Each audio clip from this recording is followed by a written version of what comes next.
अस्सलाम वालेकुम। हमारा जो आज का टॉपिक है वो है application layer protocol and presentation layer protocol.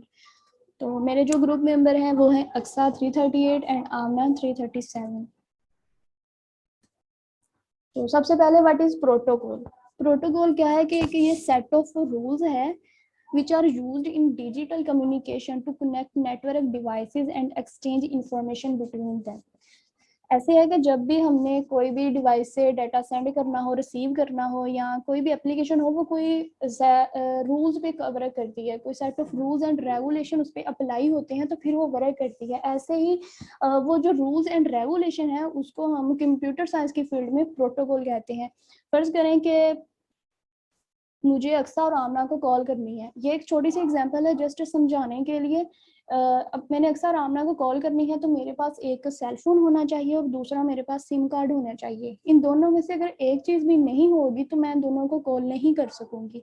तो मतलब क्या है कि ये जो सिम कार्ड है और सेल फोन है ये दोनों मेरे पास कंडीशन है कि ये मुझे चाहिए ही चाहिए।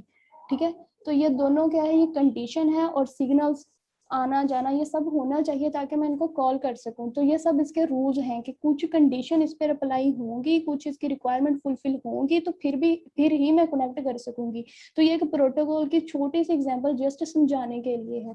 Everything receive and send from the internet और work according to the protocol. Internet पे कोई भी चीज़ सेंड करनी हो, रिसीव करनी हो तो वो प्रोटोकॉल के अकॉर्डिंग ही वर्क करती है। All these protocol existing in OSI 7 layer. 7 layers में ये सारे प्रोटोकॉल्स होते हैं। ये प्रोटोकॉल कौन कौन से हैं, ये इनके नेम्स हैं, इनको हम नेक्स्ट एक्सप्लेन करेंगे। एप्लीकेशन लेयर, एप्लीकेशन क्या है कि ये OSI की सबसे लास्ट वाली लेयर है। इस लेयर में जब डाटा आता है तो उसमें से सारे एरर रिमूव हो चुके होते हैं और वो सेंडिंग के लिए या रिसीविंग के लिए बिल्कुल रेडी होता है। उसमें फर्दर हमें कोई चेंजिंग नहीं करनी पड़ती। एन एप्लीकेशन लेयर प्रोटोकॉल से पढ़ते हैं। An application layer protocol defines how application process, clients and server runs on different end system and pass messages on the other। इसमें ऐसे है कि ऐसे क्लाइंट को सर्वर में जो कनेक्शन क्रिएट करना है वो एप्लीकेशन लेयर्स की वजह से होता है।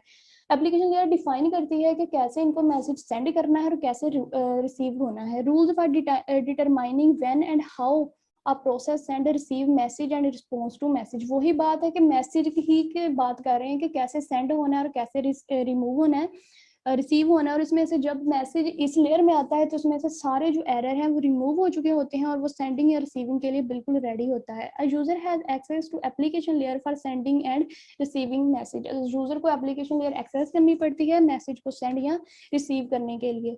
और ये देखें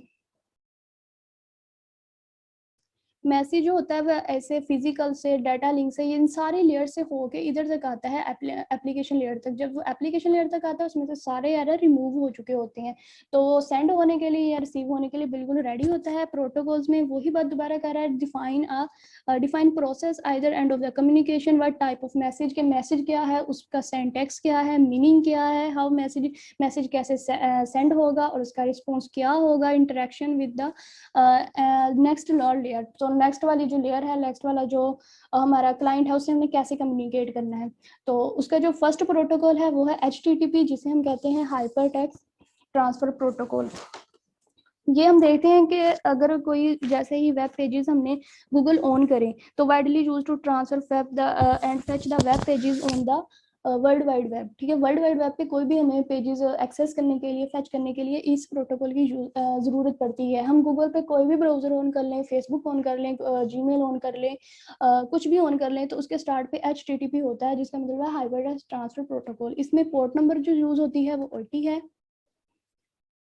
और इट्सल्फ नॉट रिलायबल। ये इट्सल्फ कोई रिलायबल नहीं है, मीन के ये चाहता है कि यूज़र का डाटा सेव रहे, डिलीट ना हो। तो इसके लिए वो एक और यूज़ करता है, TCP प्रोटोकॉल को यूज़ करता है अपने अंदर रिलायबिलिटी लाने के लिए, लेकिन खुद में ये रिलायबल नहीं है। इन बैंड प्रोटोकॉल, अब इन बैंड प्रोटोकॉल क्या होता है, इसका पोर्ट नंबर देखें ये 80 है। एक ही अगर आप एक ही पोर्ट से डाटा या कमांड सेंड करो, मतलब कमांड एक ही पोर्ट से सेंड करो और उसी पोर्ट से डाटा रिसीव भी करो, मीन के एक ही पोर्ट हो आपके लिए रिसीविंग और सेंडिंग के लिए, तो उसे हम कहते हैं ये इन बैंड है। इन बैंड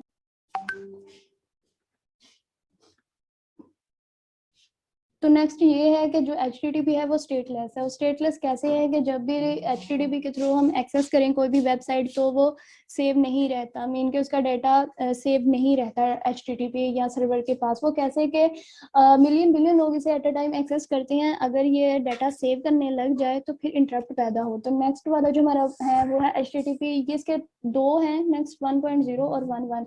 ये परसिस्टेंस और नॉन परसिस्टेंस क्या है कि परसिस्टेंस को हम ऐसे समझ लेते हैं कि फर्ज करें कोई एप्लीकेशन के लिए आप फॉर्म फिल कर रहे हैं तो सबसे पहले आपको अपनी पर्सनल इन्फॉर्मेशन देनी पड़ेगी, फिर एजुकेशनल इन्फॉर्मेशन, तो ऐसी नेक्स्ट इन्फॉर्मेशन। तो जैसे ही आप कोई न्यू फॉर्म ऑन करते हैं तो वो कहीं ना कहीं सर्वर से कनेक्ट हो जाता है।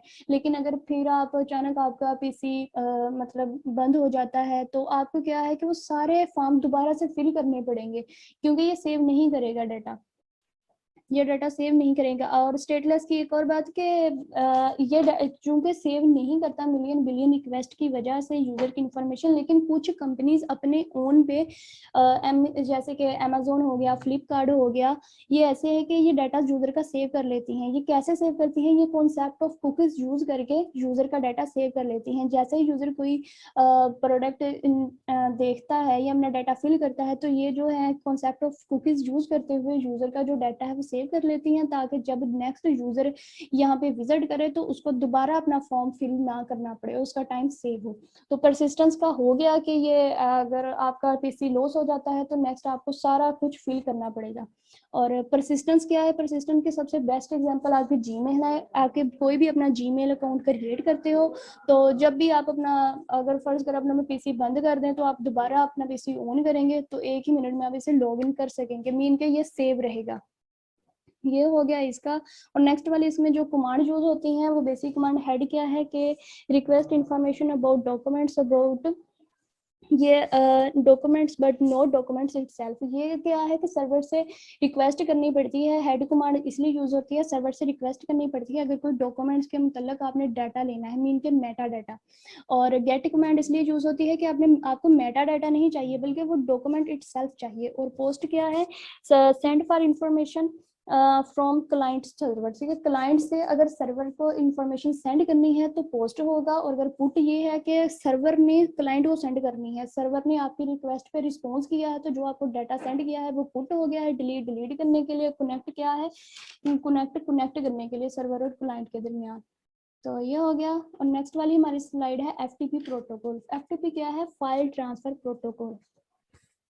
रिमोट साइट पे आपको कोई भी फाइल ट्रांसफर करनी हो तो आपको ये प्रोटोकॉल यूज करना पड़ता है। फर्ज करिए कि आप कोई वेबसाइट होस्ट करते हैं तो सर्वर पर आपको फाइल सेंड करने के लिए भी FTP प्रोटोकॉल का यूज करना पड़ता है। Data connection is not persistent and control connection is persistent. वही परसिस्टेंस और नॉट परसिस्टेंट की बात हमने पहले की है।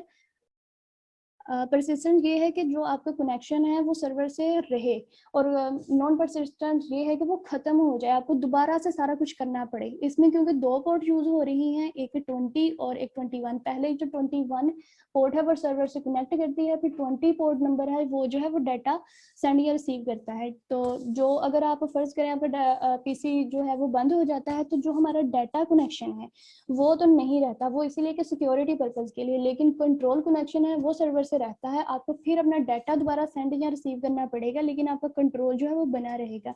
अब इन बैंड भी हम पहले डिस्कस कर चुके हैं। रिलायबिलिटी ये भी हम पहले चेक कर चुके हैं। और स्टेटफुल भी ये चेक कर चुके हैं कि ये डाटा जो है वो जो HTTP था वो डाटा सेव नहीं रखता, लेकिन FTP है ये डाटा सेव रखता है। कब आपने सर्वर से कनेक्ट किया, कैसे किया, क्या आपने सर्च किया, मीन के ईच एंड एवरीथिंग ये आपकी सेव रखेगा। ये FTP और HTTP में यही डिफरेंस है। और नेक्स्ट वाली जो स्लाइड है वो अक्सा एक्सप्लेन करेंगी। अस्सलाम वालेकुम। नेक्स्ट जो है वो हमारे पास SMTP। SMTP जो है वो होता है file simple mail transfer protocol. और जो POP होता है वो होता है पोस्ट ऑफिस प्रोटोकॉल। SMTP मतलब कि हम इसमें फाइल को ट्रांसफर करते हैं किसी भी जगह, और POP में हम क्या करते हैं, POP मतलब पॉप करते हैं, किसी भी मेल को पॉप करते हैं या फिर रिसीव करते हैं। ठीक है, तो इसका फर्स्ट पॉइंट है कि FTP जो होता है वो सिंक्रोनस होता है, मतलब कि उसमें दोनों साइड के जो यूजर होते हैं ना उनको एक्टिव रहना होता है। ठीक है, लेकिन जो SMTP है और POP है वो दोनों उसमें दोनों जो होते हैं वो सिंक्रोनस भी हो सकते हैं और असिंक्रोनस भी हो सकते हैं, ठीक है। इसमें जो पोर्ट है वो होता है 25, वो पुशिंग के लिए यूज होता है, मेल को पुश करने के लिए यूज होता है। थर्ड जो पॉइंट है उसमें उन्होंने कहा है कि बाय डिफॉल्ट POP3 जो है वो 2 पोर्ट्स पर मुश्तमिल होता है, पोर्ट 110 और पोर्ट नंबर 110, और दिस इज डिफॉल्ट, मतलब कि इसमें जो है ना डाटा वो इनक्रिप्टेड होता है, इनक्रिप्टेड नहीं होता, ठीक है। तो जो पोर्ट नंबर 995 है उसमें जो डाटा होता है वो इनक्रिप्टेड होता है, मतलब कि सिक्योर होता है, उसको किसी की के साथ हम उसको सिक्योर कर देते हैं। और इसमें जो फोर्थ पॉइंट है उसमें है MIME। MIME मतलब कि हम आजकल हम बहुत सी पिक्स वीडियो व्हाट्सएप पे, फेसबुक पे, इंस्टा पे अपलोड करते हैं, मतलब कि हम मल्टीमीडिया को इस्तेमाल करते हैं, जिसमें हम किसको यूज करते हैं, MIME को यूज करते हैं, ठीक है। तो आगे नेक्स्ट देखते हैं हम। नेक्स्ट जो है वो है SNMP। SNMP जो होता है वो होता है सिंपल नेटवर्क मैनेजमेंट प्रोटोकॉल। इसको जो डिफाइन किया था वो किया था IEIF ने, इंटरनेट इंजीनियरिंग टास्क फोर्स ने, ठीक है। और ये यूज होते हैं मैनेज करने के लिए नेटवर्क को, बहुत सारे नेटवर्क अगर हो उसमें हम इसको मैनेज करते हैं, ठीक है।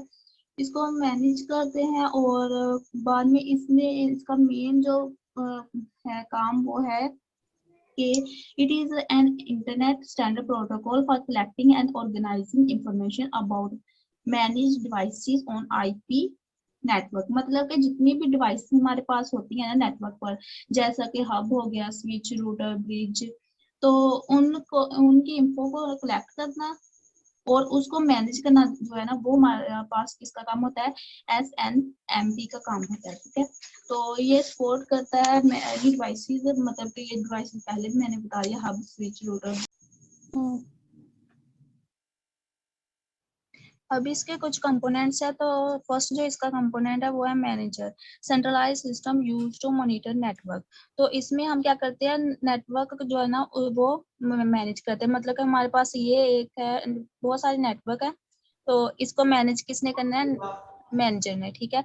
तो सेकंड जो है वो एजेंट है। एजेंट क्या करता है, हमारे पास जो बहुत सारे नेटवर्क है, लाइक ये हमारे पास रूटर है और ये हमारे पास हब है, इनमें कुछ सॉफ्टवेयर है, ठीक है। उन सॉफ्टवेयर जो है ना उनको मैनेज जो करता है वो हमारे इनमें बहुत सारे सॉफ्टवेयर होते हैं, उन सॉफ्टवेयर को जो है ना वो हम क्या कहते हैं, एजेंट कहते हैं, ठीक है।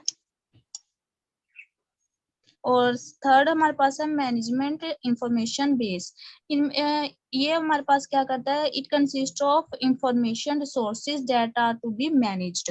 इन रिसोर्सेज को, इंफॉर्मेशन जिनको हमने मैनेज करना होता है वो इसके अंदर प्रेजेंट होती है, ठीक है। जो इंफॉर्मेशन हमने मैनेज करनी है तो वो इनके अंदर होती है। तो नेक्स्ट जो हमारे पास वो होता है